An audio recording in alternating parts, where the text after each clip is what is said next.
con la ayuda del Señor sea un año lleno de muchas bendiciones. Amén. ¿Cuántos lo creen así en esta mañana? Y bien, después de un tiempo de vacaciones, de comer pescado y todo, y de descansar y de ir al mar un poco. Amén. Yo lo hice por ustedes. Si ustedes no fueron, yo lo hice por ustedes juiciosamente. Y bueno, aquí estamos de nuevo. Vamos a recibir en esta mañana o a conocer la visión y el lema para este año 2023. Pero antes vamos a orar en este instante. Vamos a orar. Cierre sus ojos y ore conmigo en esta hora. Padre Celestial, doy gracias por tus proezas, por tus maravillas, por todo lo que tú has hecho, lo que haces y lo que harás para con nosotros en este año, Dios amado. Oro para que tú me des la gracia, la unción, la presencia de tu Espíritu esté conmigo en la palabra que va a ser ministrada a tu pueblo. Abre el entendimiento de la congregación para comprender el mensaje y el consejo tuyo, como lo dice tu palabra. Permite que no seamos tan solamente oidores, sino hacedores de tu palabra. En el nombre poderoso de Jesús te doy gracias, Rey soberano. Amén y amén. Aleluya. Bien, iglesia, vamos a recibir en esta hora la palabra del Señor. 2023, el año del crecimiento.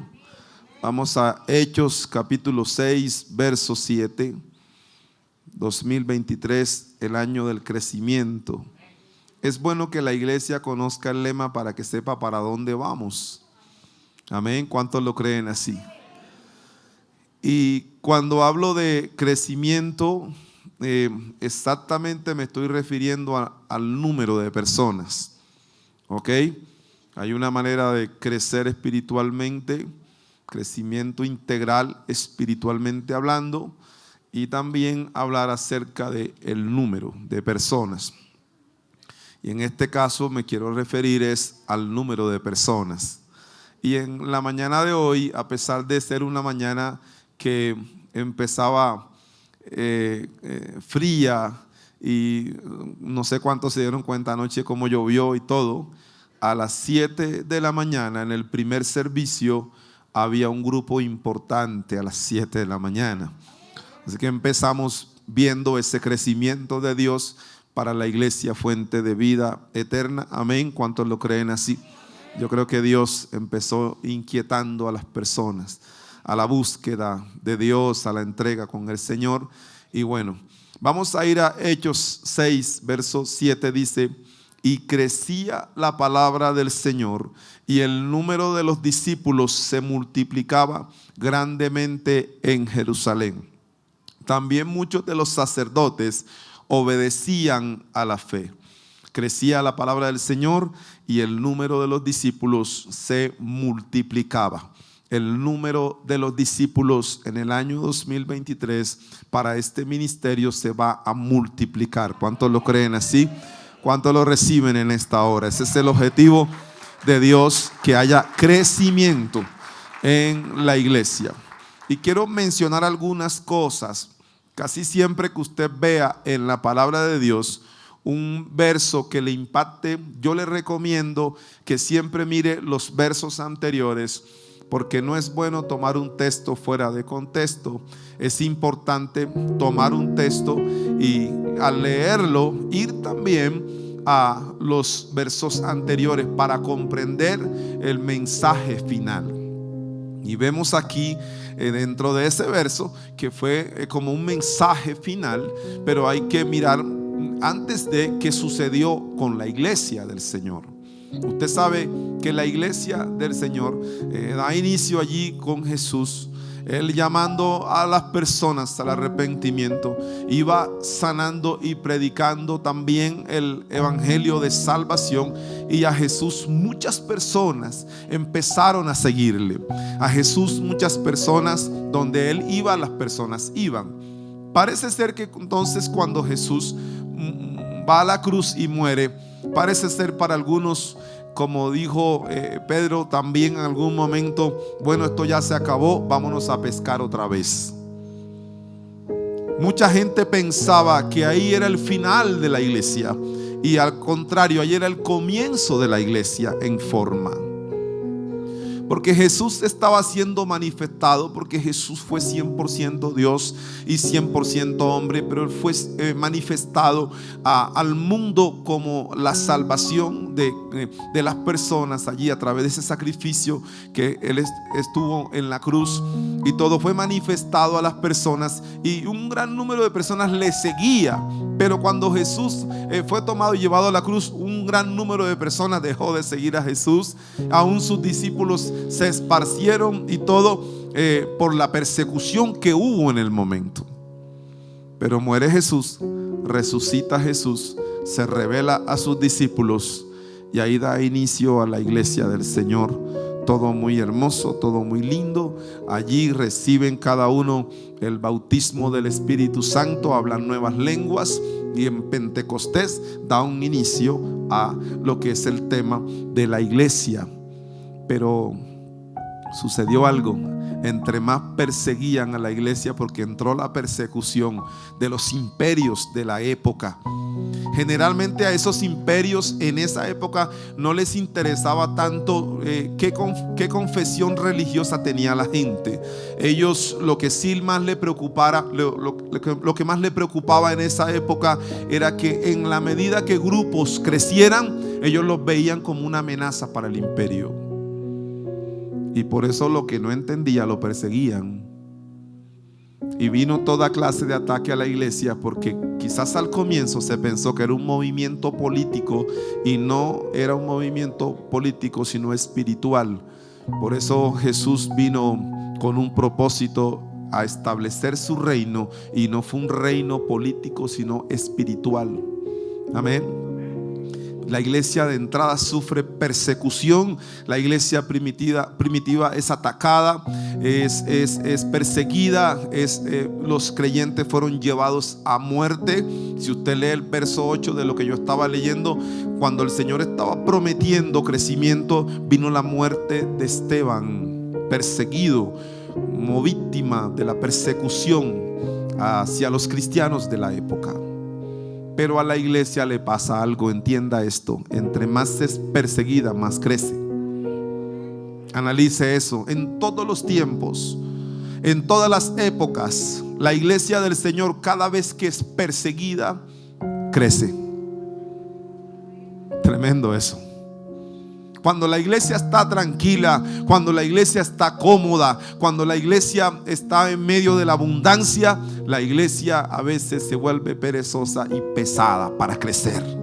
Pero cuando la iglesia es perseguida, la iglesia hace mostrar al león de Judá, a Jesús, el Todopoderoso, y la iglesia crece en todos los lados, en todos los países, en todas las naciones crece la iglesia.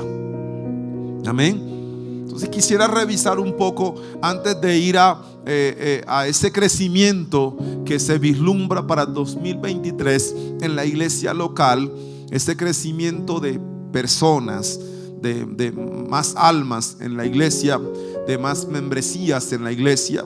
Antes de eso quisiera revisar algo en Hechos 6, del verso 1 al 2. Dice: en aquellos días, como creciera el número de los discípulos, hubo murmuración de los griegos contra los hebreos, de que las viudas de aquellos eran desatendidas en la distribución diaria. Entonces los 12 convocaron a la multitud de los discípulos y dijeron: no es justo que nosotros dejemos la palabra de Dios para servir a las mesas. El verso 3 dice: buscad pues, hermanos, de entre vosotros a 7 varones de buen testimonio, llenos del Espíritu Santo y de sabiduría, a quienes encarguemos de este trabajo.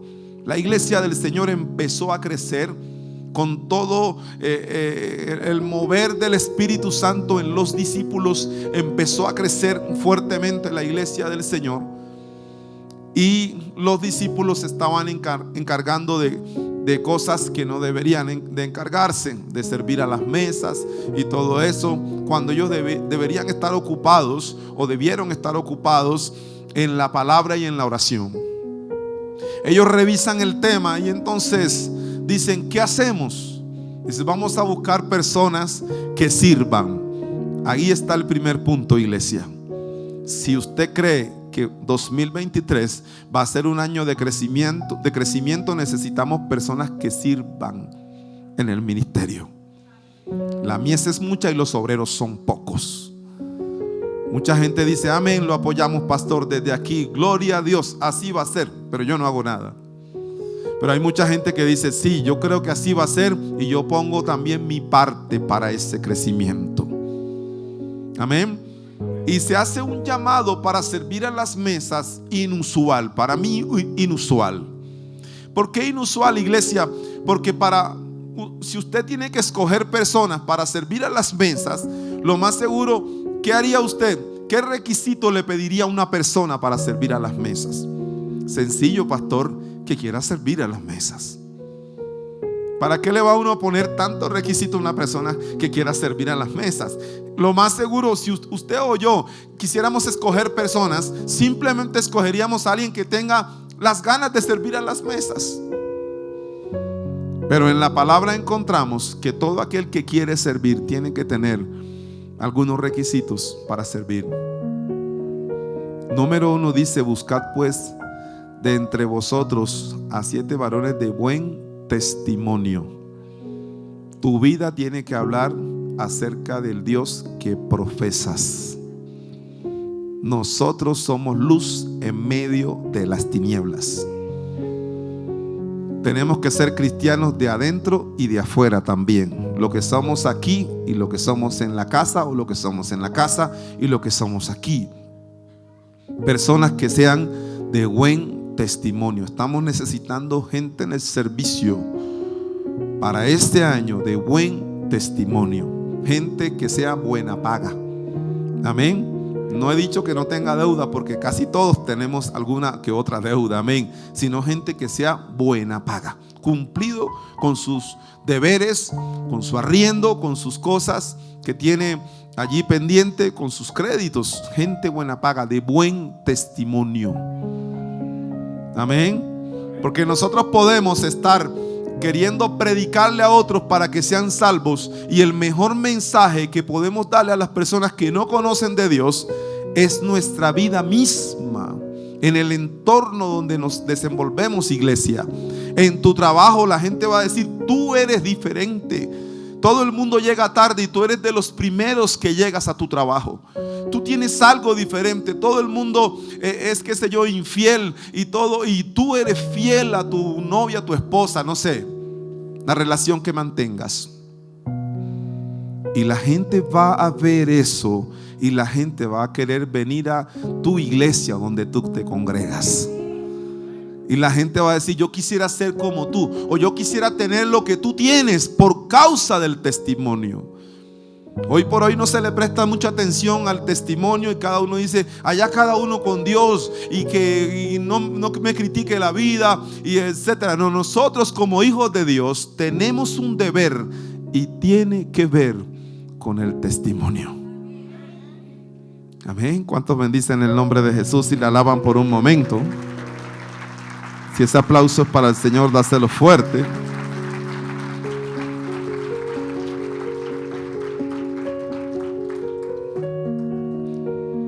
Pareciera sencillo servir a las mesas. ¿Para qué tanta cosa si simplemente se necesita alguien que tenga la voluntad para hacerlo? Me sucedió en Barranquilla.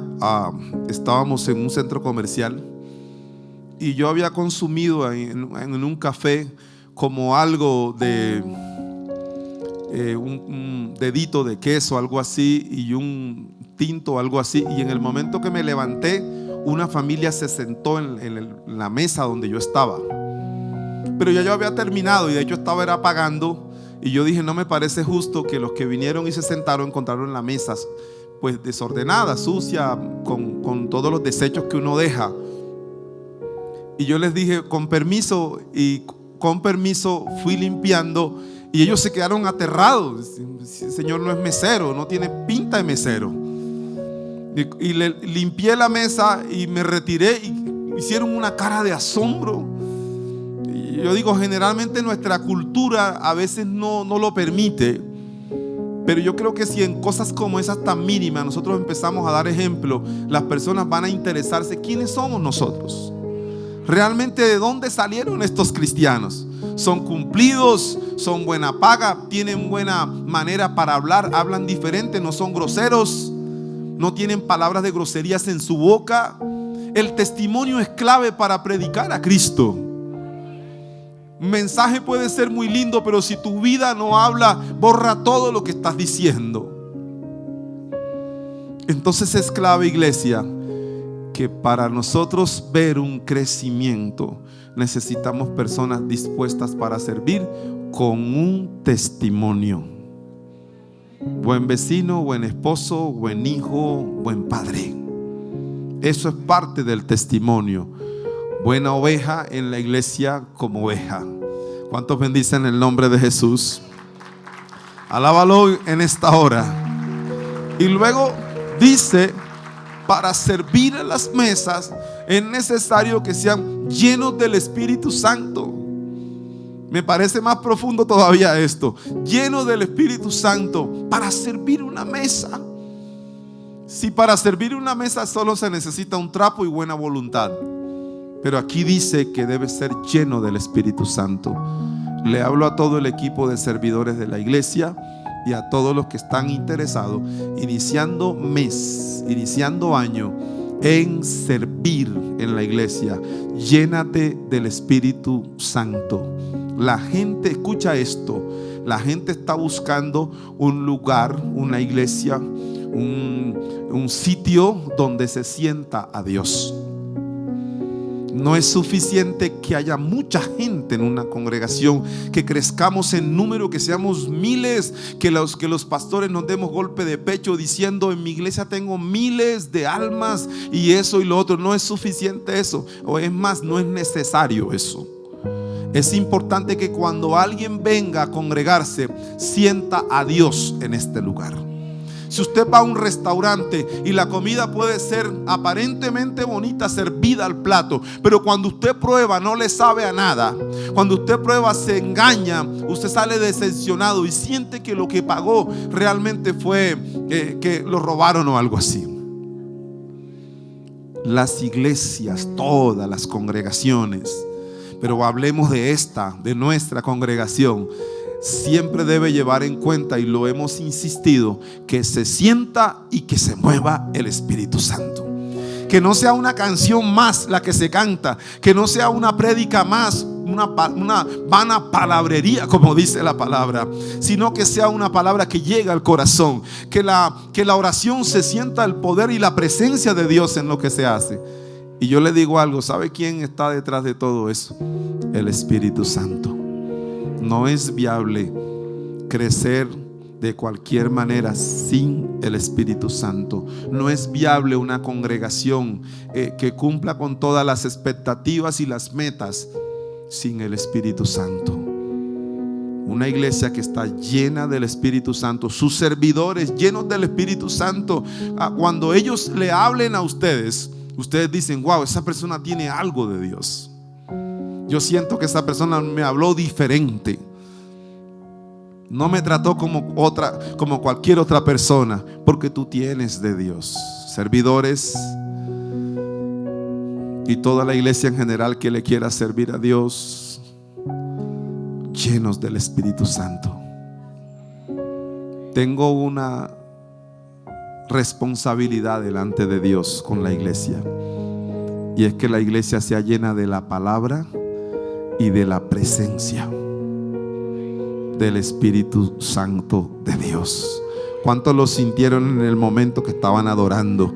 ¿Cuántos sintieron esa presencia ahí? Diciendo: Dios imparable. Aleluya. Me voy a detener para decir algo, iglesia. Hace unos días, como unos 20 días, un mes, vino a mi espíritu una palabra, y era una expresión. Vino a mi espíritu y me decía: adoración extrema. Yo decía: ¿qué es eso? Yo quiero adoración extrema. Entró Navidad, entraron las celebraciones de fin de año, y todo, y me venía por varias oportunidades esa palabra adoración extrema. Y bueno, teníamos programado con los sobrinos míos un partido de fútbol tipo 9 de la noche, y ellos me dijeron: tío, vamos a tener un momento de deporte, y preciso la cancha queda al frente de la iglesia donde nos invitaron, pero a mí no me habían invitado. Una iglesia, por decir, una iglesia cualquiera, una iglesia X, por decirlo así. Pero yo les dije a ellos: a mí me gustaría acompañarlos. A mí no me han invitado, nadie sabía que era yo. Y cuando yo entré a ese lugar, solamente era por acompañarlos, y en el carro tenía el uniforme para irme a jugar fútbol, porque pues era un día entre semana, no recuerdo qué día, si era jueves o... Y dije, cuando termine el servicio, pues juego con ellos, pero yo podía llegar únicamente al partido de fútbol porque no había sido invitado en ese lugar o algo así. Y cuando yo entré, estaba allí ministrando mi sobrino, y había una adoración impresionante, y viene a mi espíritu otra vez la palabra, y me dice el Señor en esta congregación, que la mayoría eran jóvenes, adoración extrema. Y yo dije: no, pues estoy aquí en modo visitante, y usted sabe que cuando uno llega de modo visitante se sienta en las últimas sillas y todo eso a veces pasa. O bueno, como cuando uno llega tarde se sienta en las últimas sillas. Yo llegué tarde, yo llegué en modo visitante, me iba a sentar en las últimas sillas, y los de logística me reconocieron que los sobrinos míos se parecían a mí. Entonces me han hablado de pronto de usted, que es el pastor, y me colocaron por allá en las sillas donde se sientan los invitados y todo. Y yo empecé a disimular, a tratar de disimular, porque empecé a llorar, y empezó la administración del Espíritu Santo en mí fuerte. Y yo dije: no, pues yo estoy programado para un partido de fútbol, no es hora de llorar, es hora de ir a jugar. Pero como entré a ese lugar y había una presencia fuerte allí, el Espíritu Santo moviéndose, la gente tocada por el Espíritu Santo,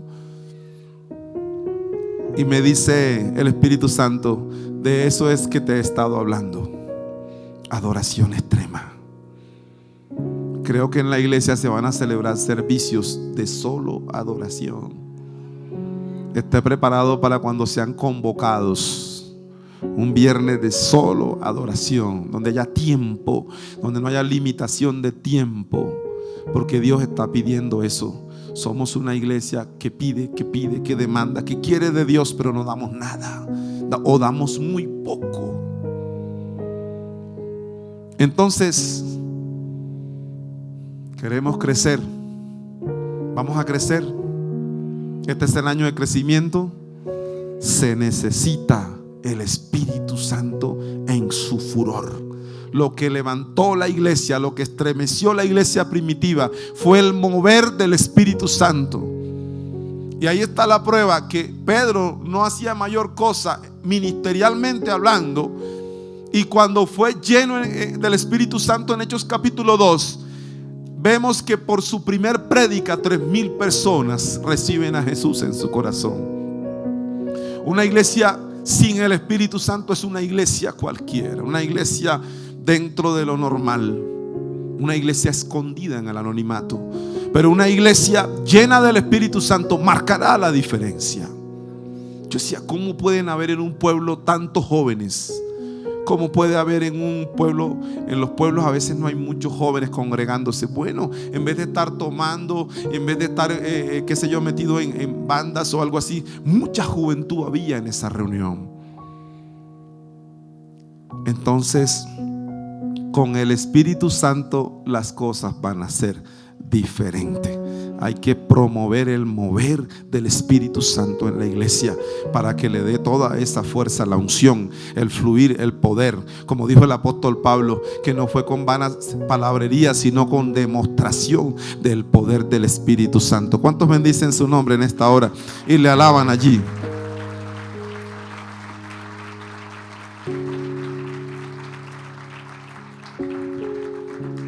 Todo lo que hemos estado profundizando solo por servir a las mesas. pero dice también de sabiduría. Sabiduría que viene de saber, de conocer, de entender lo que vamos a hacer. La iglesia debe capacitarse. Hay una escalerita que ha programado la iglesia doctrinalmente: capacitarse, discipulado 1, discipulado 2, discipulado 3, capacitarse, prepararse, estudios teológicos que ayuden al crecimiento del creyente, para que detrás de todo eso venga un fruto. Amén. Así que toda la gente que ha estudiado y que ha estudiado mucho, yo le hago un llamado a servir. Amén. Porque todo el conocimiento que tenemos se refleja en el servicio. El mejor maestro de teología en toda la historia es y será y fue Jesús. Y Él dio el ejemplo. No solamente sabía tanto, sino que vino a servir. Puso ejemplos como el lavarle los pies a sus discípulos. Se bajó de su corona de gloria, se postró, qué sé yo, le dio importancia a un niño cuando querían correr los niños para que no estorbaran supuestamente. Y Él le dijo a los niños: dejad los niños venir a mí, no se lo impidáis, porque de los tales es el reino de los cielos. Lo que para nosotros es insignificante, para Dios es importante. Cada persona, cada niño, cada anciano, cada ministerio aquí representado, cada talento en la iglesia es necesario que empiece a salir en este año a flote, porque necesitamos gente dispuesta, sirviendo, porque viene un crecimiento, y el que no recoge, dice la Biblia, que desparrama. ¿Cuántos bendicen el nombre de Jesús en esta hora? Glorifícalo en este instante. El saber, el conocer de la palabra de Dios es importante. Lea la palabra, memorícela, estúdiela. Si usted quiere conocer acerca de Dios, lea la Biblia. Si usted quiere saber más qué dice Dios, lea la palabra. Si usted quiere saber cómo va a ser el futuro, lea la Biblia. Todo está ahí. Y la iglesia ha sufrido en estos últimos tiempos bastante ataque para no leer la Biblia, para no cargarla, para no usarla. En esta congregación somos muy dados a usar la Biblia físicamente hablando, porque si usted utiliza a veces otro tipo de aparatos, lo más seguro, cuando estás en el celular, en el servicio, te llegan mensajes y usted a veces no los quiere ver, pero es tanta la tentación. Yo estaba esperando ese mensaje, yo le escribí a no sé quién y me está respondiendo ahora acá. Y la gente no tiene esa privacidad para Dios. Y yo pienso que si toda la semana lo dedicamos a las personas, a las empresas, a los negocios, a la familia, debe haber un momento donde es Dios y tú y Dios. Y este es el momento. ¿Cuántos bendicen el nombre de Jesús? Cuando tú te congregas y te conectas con la palabra del Señor, con lo que Dios dice a través de ella. Pues sí que 3 requisitos esenciales se le pidió a la iglesia para poder servir. Y en el servicio, en la fuerza del servicio, estaba allí los fundamentos para el crecimiento de un sinnúmero de personas que llegarían a entrar a los pies del Señor, a entrar a los caminos, al Evangelio, llegar a los pies de Cristo.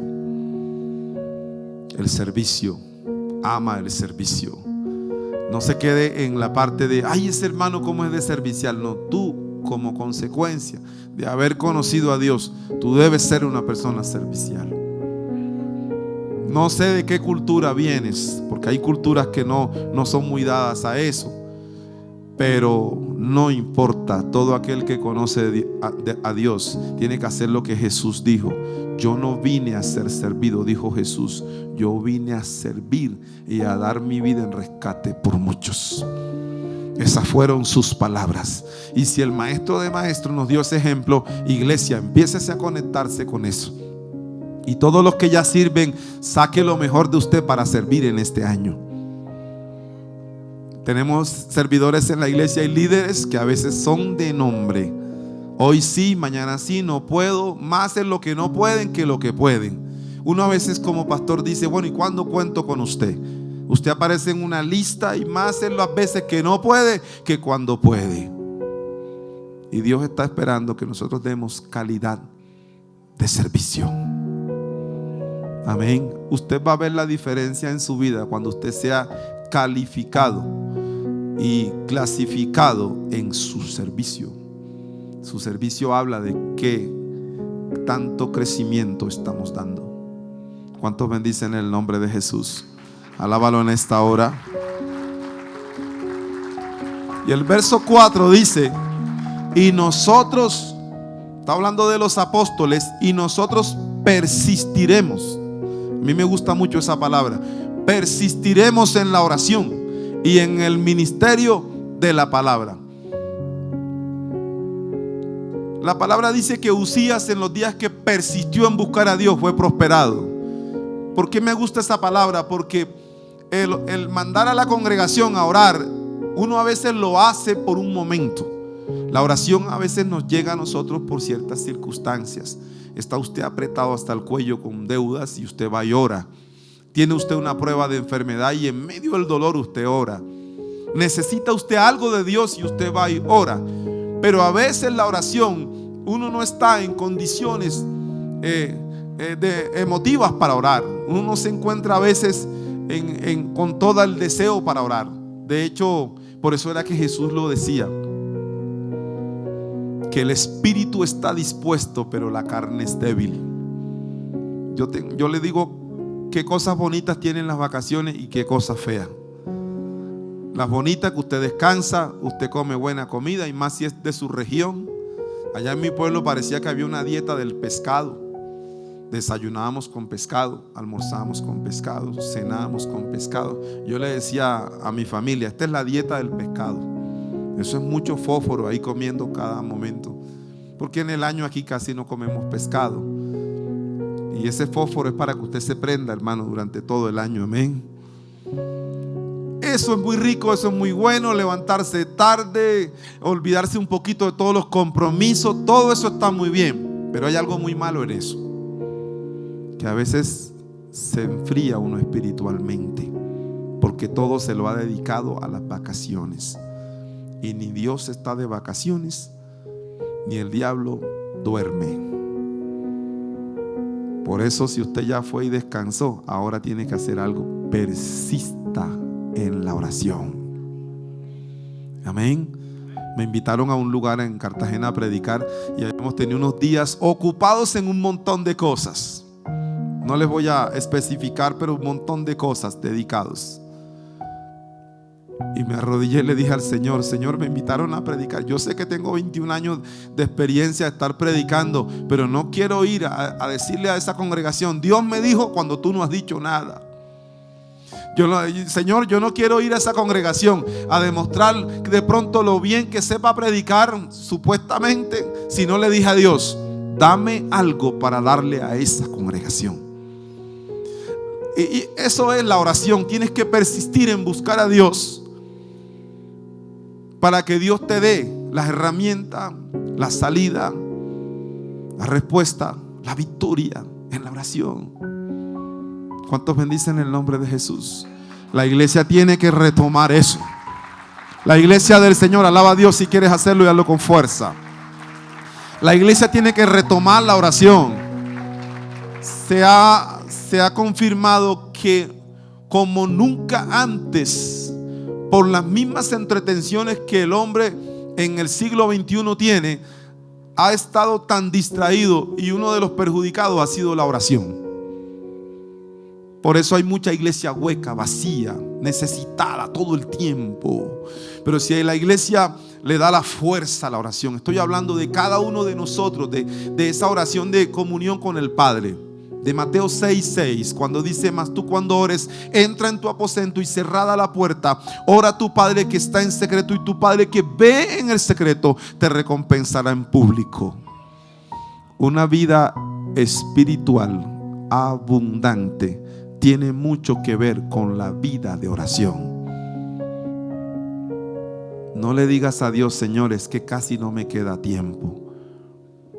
Más bien dile al trabajo: es que casi no me queda tiempo porque estoy con Dios. Y nos equivocamos tanto que a veces le dedicamos la vida tanto al trabajo y después el mismo cuerpo te manda a descansar obligatoriamente cuando te enfermas. La base de todo, la base de un gran crecimiento como iglesia tiene que ver con esto, con la oración. Hay que persistir. ¿Cuándo es persistir? Cuando tienes sueño. Tu espíritu quiere, pero tu carne dice: oh, no puedo más. Mucha playa, mucho sol, mucho fútbol, mucha comida. Y el Espíritu Santo dice: ora.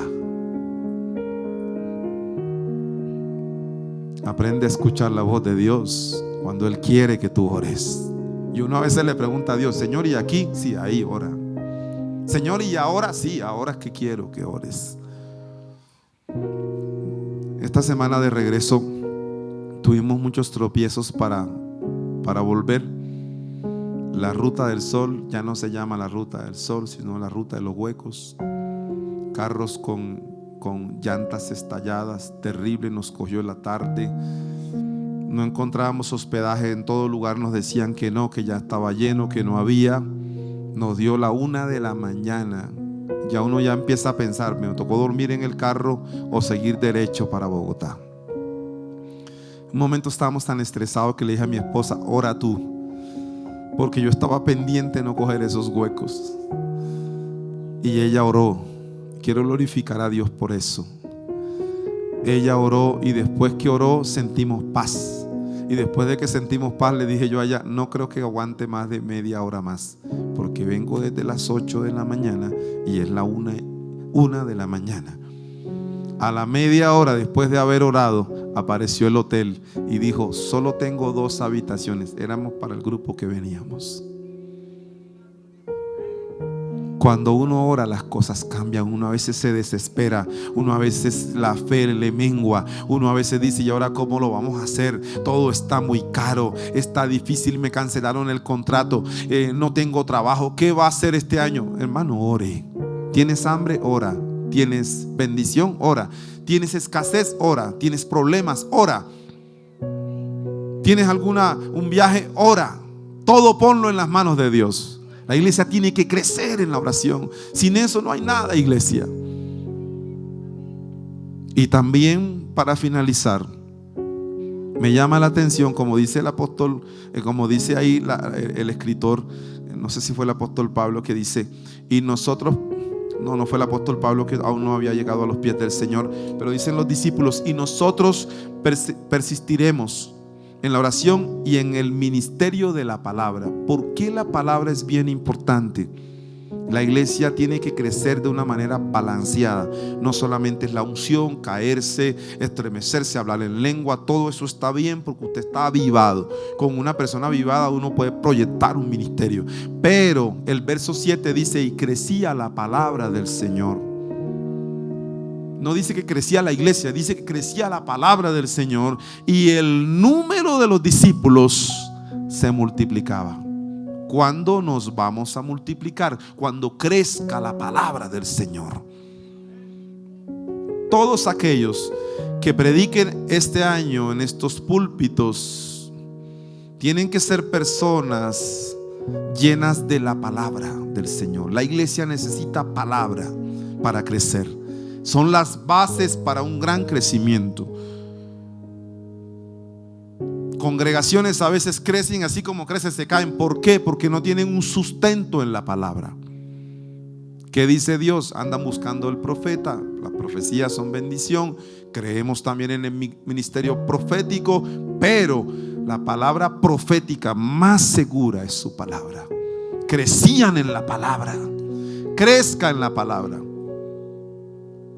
No crea cuentos, ni cosas, ni dichos, ni una cosa y otra. Y por muy sabio que uno quiera ser, uno jamás va a superar lo que la palabra dice y lo que la palabra de Dios enseña. Jesús practicó las dos cosas. El mover del Espíritu, donde la gente se sanaba, eran restaurados. Palabra de ciencia, palabra de sabiduría. Los dones estaban en Él, todos manifestados en Jesús. Pero estaba siempre el alimento, la palabra de Dios. Amén. Usted no ha visto enseñanzas que dicen: Dios va a hacer, Dios va a hacer, Dios va a hacer. Y el predicador se inventa un montón de cosas y no dice qué dice Dios a la luz de su palabra. ¿Cuándo estoy seguro que es Dios que está hablando? Cuando es su palabra la que se está predicando. Amén. Por eso, más palabra en discipulados, más palabra en qué sé yo, capacitaciones teológicas, más palabra en la lectura de la palabra. ¿Qué tienes tú en la mesita de noche? ¿El control del televisor? ¿O eres de aquellos que dicen, pastor, tengo el control pero también tengo la Biblia? Ah, bueno, porque como todo tiene su tiempo, más de uno se están riendo y se me pillaron. Sobre la mesita de noche, la palabra. Sobre tu carro, en tu carro, la palabra. A mí cuando me lavan el vehículo yo reviso todo y siempre reviso que no se me roben la Biblia. Ya me han robado 2. Yo no los maldigo, digo ojalá que la Biblia les sirva para que cambien, que sea la última cosa que se robe ese ladrón. Pero siempre la cargo ahí. Me han robado 2, vuelvo y compro y ahí las tengo en el carro. Porque la palabra de Dios debe estar escrita en todo nuestro corazón. Y como dice Deuteronomio, que debe estar ahí en las entradas de las puertas. Y bueno, vamos a trasladarlo a estos tiempos. Ahí en la nevera tenga el versículo, la palabra clave. Detrás de la puerta de mi habitación pongo la palabra rema, que es para nosotros a nivel familia. La pongo ahí detrás de la puerta de la habitación y la coloco allí. Muchos tienen en su casa todos los afiches de que son hinchas. Algunos ahí con Nacional, otros con Millonarios y todo, Junior, tu papá, bueno, todos los hinchas de los diferentes equipos. ¿Dónde está la palabra de Dios en tu vida? Tienes que nutrirte de la palabra. Amén. Yo estoy hablando en la visión y aquí cierro, que vamos a crecer en número, pero antes es necesario crecer en estas áreas. Y ahí vamos a ver el número de personas, cómo se va a multiplicar en fuente de vida en este lugar. ¿Cuántos bendicen el nombre de Jesús y le dan un fuerte aplauso al Señor en esta hora?